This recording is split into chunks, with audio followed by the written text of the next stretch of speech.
When we think about how we make decisions, or when we make decisions, and we take a look back at decisions we've made, what we will find is that decisions are made on an emotional level and then are justified on an intellectual level. And that is basically the process we run through each time we make a decision. Now, here are the two branches that occur under emotional intelligence. So the one branch of being emotional intelligent is we have our decision based on an emotional intuition, and then we are armed with EQ skills that when we justify that decision in a logical sense, we are justifying through the lens of emotional intelligence, reality testing, objectively being able to see what's really happening. And reality testing is supported by emotional self-awareness.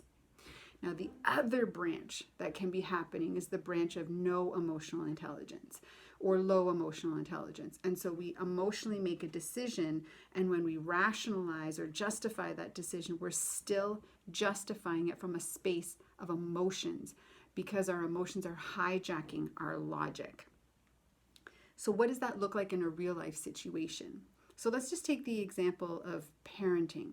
Sometimes we make parenting decisions based on love for our child.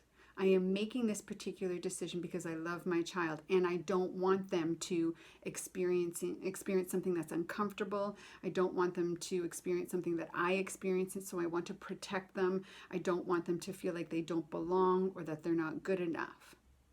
And now I can justify my parenting choice based on loving my child. But the truth is the justification is incorrect. The justification in that situation is I do love my child, but the decision is not based out of love. The decision is based out of fear.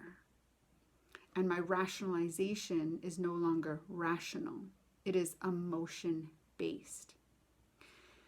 When we add the layer of EQ into this decision making, what we will see is we'll see the individual say, I love my child, so I'm making these decisions. And as they begin to justify in logic, they recognize I'm actually making these decisions because I'm afraid my child will experience discomfort. I'm afraid my child will. I'm afraid my child will. So I'm actually making my decision out of fear.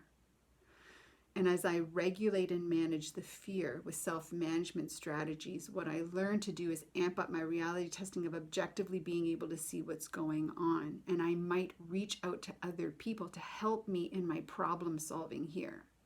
I might reach out to other people and be able to say to them, based on your parenting experience in this situation, how did you approach it so that you did respond out of love and you didn't respond out of fear? How did you manage that as a parent, and how did you give that space for your child?